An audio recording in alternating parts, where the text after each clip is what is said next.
Hello and welcome back. The last video I didn't really go over any of the things I'd got done on the railway in the past weeks or so since the previous video, so we'll just get this around here and have a little bit of fun with some point work, and then we'll have a quick look over the things that I did get done. So we'll just tear out the other end of the station here, and then we'll bring this back round to where the other theoretical station is. See if I can remember to turn the controls the correct direction. So there we go, we'll stop that there and then we'll switch some points. I'll try not to trip over the cabling here. So we'll just have a quick glance down and see. I'm trying not to get my feet tied up in all of that spaghetti there. So let's throw this point here, so we want to go curved here. So that's down. So that's the crossover there.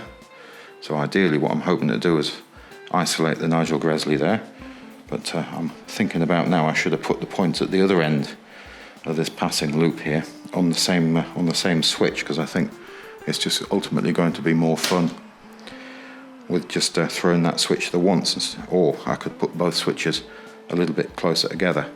So let's grab the controls and we'll go and get this little tank loco that's sitting in the station, the one we saw last week, lovely green one with those teak coaches. So we just need to switch a little bit of point work here. So we need number 3, so we need that to go straight, and we need number 4, which is that one at the other end of the station, so we can come back in. So we'll make that one go straight. So let's give that a little bit of power, and I'll step over the cabling yet again. So here we go, let's see if we can successfully, whoops, that's a lot quicker than I was expecting it to run off then. Let's just stop that again and have another try. So yeah, that's more what I was expecting. I mean, they do sort of lurch into life, these.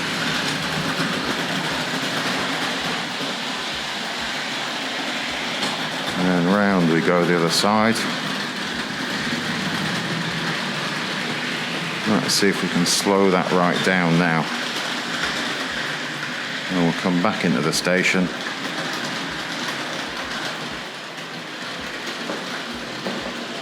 And a nice gentle stop there. So let's swap the points over again, see if I can keep track with what I'm doing, and we'll bring the Sir Nigel Gresley back around. So I'm just going to have to re-hold the camera here for a second. So we want this point to go back to curved. And we want number 4 at the other end to go back to curves. I don't know whether we can see that. I've got the lens set very wide today. There we go. So I'm going to have to swing around this direction. Sorry, I'm pointing the camera in the wrong direction. Should be pointing over here where the controls are. So actually, again, this is where having this on the one switch would be really good. So I want that straight. And let's go around to the other one. Yeah, I'm thinking I'm going to rewire that onto the one switch. I wasn't really thinking very clearly when I did that. There we go. So we've got that one, and let's run that back to the station. So here we go. So let's give that a little bit of power.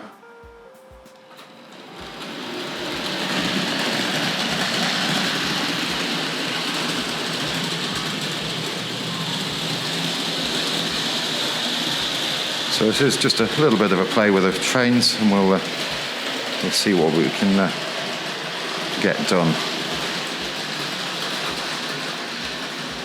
There we go, and I'm going to switch some point work again, because now I think what we'll do is we'll just turn around that little tank locomotive. So let's make 3 straight and 4 straight. So I'm not pointing at the switches.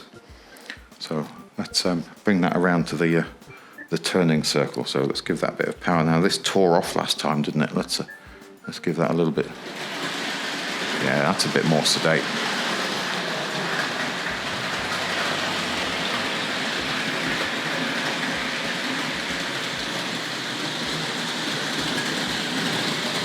So off down that back straight, and we'll stop it just before the turning circle. About there, I think.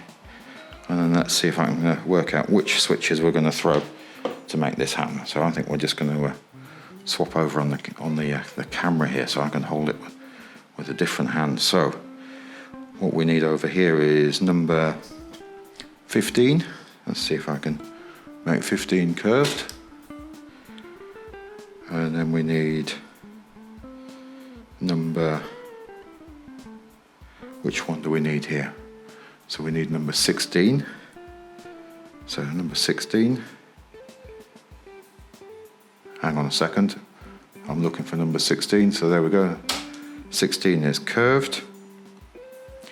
And then let's just grab the camera with the other hand here. So if I bring that around here, so we want to come into there. So number 17. So let's go for number 17. Actually, number 17 is already correct. You can see how I'm losing track of my initial plan. So then we need to just run back down here and change a couple at this end.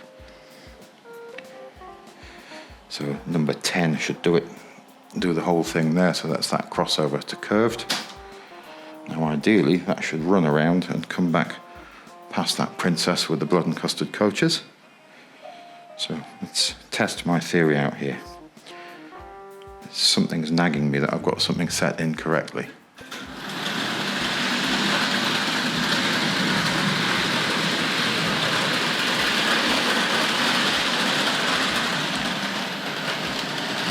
And then past the princess.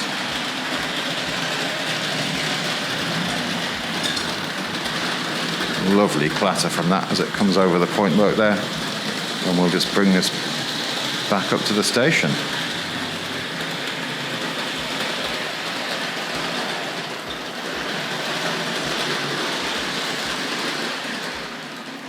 And there we go. So I think that might be a bit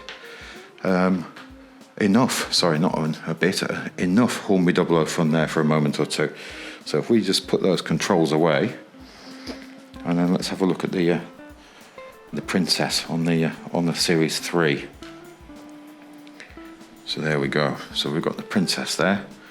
So I'm just going to make sure I'm not tripping over some cables here. So let's make an adjustment with those, and we want the other control over here. So I think we're all set up to be running as one railway here. So let's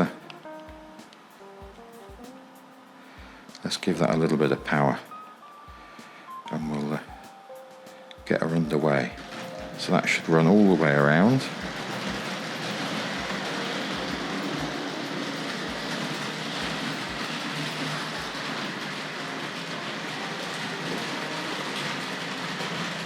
I should have warmed this up a bit. Maybe it's not got quite enough power to keep it going from cold. It's been standing a bit longer than I'd hoped.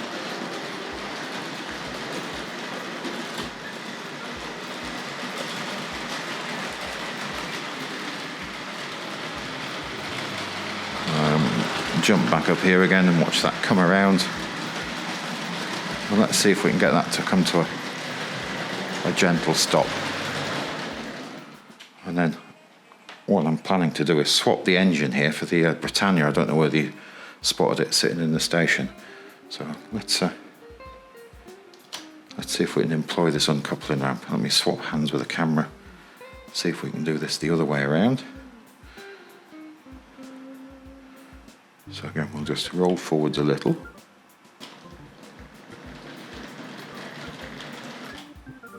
So I was hoping those coaches would have rolled forward, but they didn't. So let's see if we can. There we go. So I think if we swap that point, so this isn't one that's been electrified yet, so we'll get that one.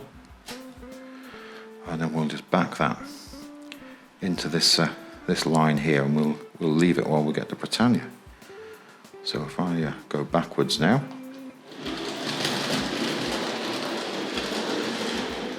there we have it. So let's seal that in there.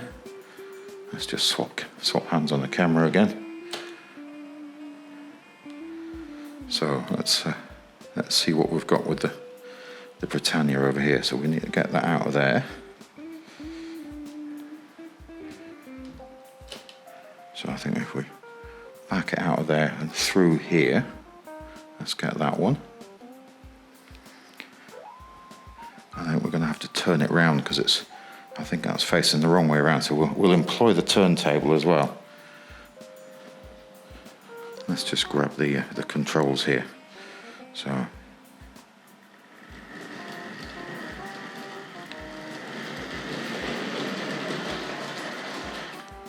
Sorry, that hid straight behind there, didn't it? And I haven't gone quite far enough backwards, I don't think. So we'll do that, and we'll see if we can come in off the outside line and use the turntable. So let's keep an eye on that. So we'll send that forwards.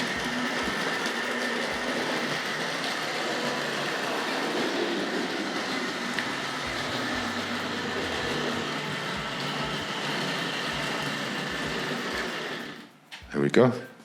So I'm just going to put these controls down for a second. So we'll just pop those there. And now we just need to adjust some switches. So we need to unisolate the turntable. Well, we need to isolate it one direction and the other. And then we need to throw the points. So we need to go curved so we can back onto the turntable. So the isolation, so I can isolate from inside line and outside line across the turntable. So there's one isolating rail here and there's another one there.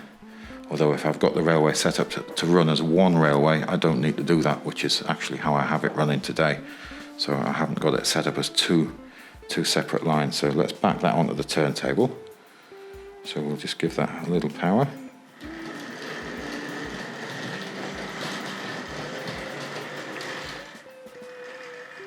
There we go. I almost stopped that in the right place.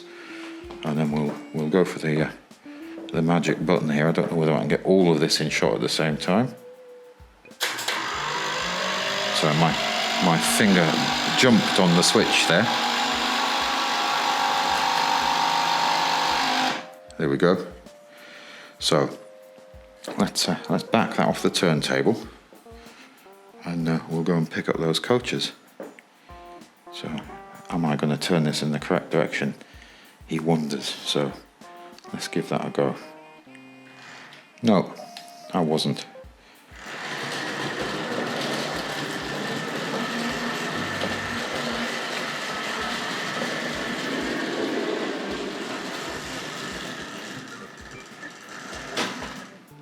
I should have perhaps put that uncoupling ramp down. So what I'm going to do is just turn around here, and I'm going to close that point there at the that goes into the turntable, because I really don't want to drive all those coaches onto the turntable. Even though that is possible, I don't think it's such a great idea. So the things that have gone on here are all of this switching here, and I moved the switch for the turntable as we mentioned earlier. So I've got a number of other points sort of all electrified. So if we just have a quick look over here, I'm struggling to remember which ones I had done before and which ones I didn't. So this operates as a crossover now, so that works quite well. And then this one into this siding, which doesn't really go anywhere at the moment, but will at some point. And I've got this one on the inside line, which can take me round to the turntable or into these points here, which go into the sidings. So that's all electrified and running. But what isn't electrified and running is this one, and this one. So I've still got those to do, and I have acquired some more uncoupling ramps. I've got those from Dave Angel, so I had meant to pick those up at the Train Collector Society, but I never did get down there. But I think that's enough of the whittering around, really, perhaps. But this board is temporary, so this will all become more neat and tidy, and things will be in a more coherent and perhaps a numbered and labelled state. So there's a little bit of a view under there. I don't know whether we're going to get an exposure of the appropriate cabling, which has begun to go in underneath there. There we go. We've just jumped with the exposure. So that's serving all of those. And I now have the extra feeds. I think we covered before. I've put in additional feeds on both on inside and outside line. I'm expanding that and making some of those work a bit better with the point work, along with some of the relay switches, which I think I've shown in the past. So I think that's probably almost it for today. The Britannia here is one I've had for a while. It's I'm not entirely sure it's in the correct box. It's a single-lined version. It's not a very early one, but it does come in the boxes I have for R.259 railways. Let's just have a look at those. I should have had those out, but they're not. There we go. Let's just grab those. So first come along in 1960, going up to 72, I think. So there we go. There's the box for the tender. Let's see if we can get some focus on that R35. And there's the box for the locomotive. So it's got magnetization, and this one does have a synchro-smoke unit in it. But it doesn't say smoke on the box, which is why I'm thinking it might not be the original boxes, or maybe somebody's added the synchro-smoke unit, or maybe it was just in the wrong box. But it's not a very early one because it doesn't have the double-line tender and the cab side lining. Let's get that around into an area where we can see. Let's give that a little bit of power now, and we'll see this run around, and we won't take up too much. Ooh, I don't know why I keep turning this in the wrong direction. I know I'm running the opposite way around the railway. It's the concentration and talking at the same time. So let's just run that around. Let's see if we can get some shots of that following it around through the station. Let's see if we can get up above the elevated section.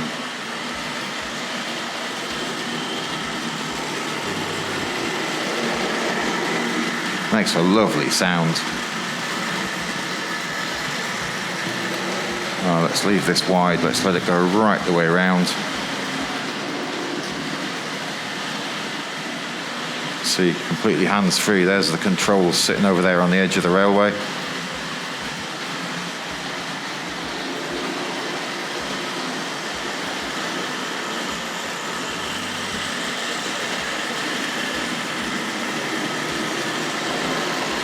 Let's see if we can get out in front of it the other direction.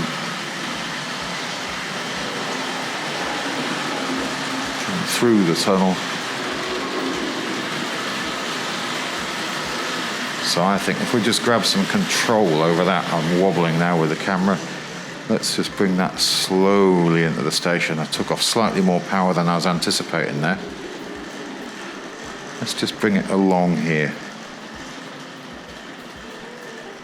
There we go. So I think I'll be able to grab the model there and just have a swift look at it.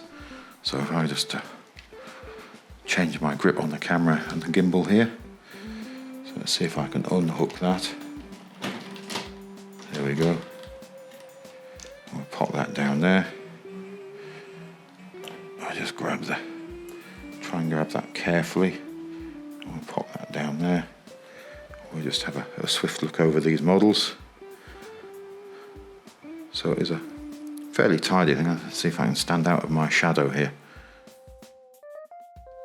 I thought I'd better cut away there because the light really was no good. When I look back over the footage I shot, you couldn't really see the model very well at all. So here is the 1960 catalogue. So I thought we'd better have a quick look over page number 5, where this Britannia model showed up for the first time. So there we go, top right hand corner. So it's new models for this year. We've got the L1 and the lovely EM2 there. It really is a stunning looking model of Britannia, isn't it? It must have been a model that many would have dreamed of having, especially if you'd had the Princess before and this comes along looking such a powerful piece of machinery. It would have been the thing to have, I think, for birthdays or Christmas or any time in between, if you could have persuaded somebody to purchase one for you when you were a child. So I think if we'll just pop this great catalogue down, and we won't get bogged down in it, we'll just have a quick look over the models. So I think coming along in 1960, I think various variations, sort of different smoke units, see-through wheels, not see-through wheels, and so on, up until about 1972. And I think there were some other variants as well after that, but carrying different model numbers. I think this is R.259, and I'm trying to remember the tender number now. I'm going to grab my notes and just have a quick look. Yeah, so it's R35 for the tender and R.259 for the locomotive, initially sold as two separate items, but later packaged together, I imagine, in like a window box. Lovely ladder on the end there. Now I'm nervously holding this coal load because it keeps dropping out. And you see there are definitely handling marks along the side of it there, but it has survived quite nicely. And we can see we've got spoked wheels. We've even got flanges on the centre ones. They are sleeves on metal axles, so there's a fair bit of sort of leeway on there. So that adds to some smoother running, especially on that older track that we've got there. Now that does have a hole drilled through it there, so I think I've shown that in the past, and it's possibly had a 0-1 unit in it, maybe, I'm not sure. That was my thinking. Let's just take off that. So plenty of room to put the module in there, isn't there? So really is quite a lovely bit of work, the tender there. Very fragile little bits on the top here. These hooks, I believe, for lifting the tender top off, maybe when it was in the maintenance depot. I'm quite unsure of that, so if somebody could let me know if that's what those are the correct items there. Let's see if we can just spin that around and have a quick look on the underside there again. So we've got the coupling held in with a screw. You've got the pin there that goes into the drawbar at the other end. So a rather lovely thing. Let's just pop that down and we'll see if we can have a swift look over this model. So let's pick this up really carefully and have a quick look along it. So there's loads of detail all the way along it. So several separately fitted metal parts there. And so this one does have a smoke unit in it, a synchro smoke unit. I'll put a bit of footage at the end and you can have a look at that. Although it didn't say it on the box, but I always suspected this may not have been in the correct box, this one. So wheels have had a fair bit of action, haven't they? Lovely bogie on the front there. I think if we look down from the top, one of those smoke deflectors has a bit of a bend in it. This one here is slightly warped. Yeah, there we go. You can see that. We'll just have a look down. Let's see if we can separate that and grab the focus again. I'm just going to change my grip on the model because the end pieces here, these handrails, they're terribly fragile. So I think that was a weak point in the model. A slightly later variant, I think in 1980 or 81, the Morning Star actually has the model has been reworked, obviously, with a ring-filled motor in the tender, and it has a wire handrail there.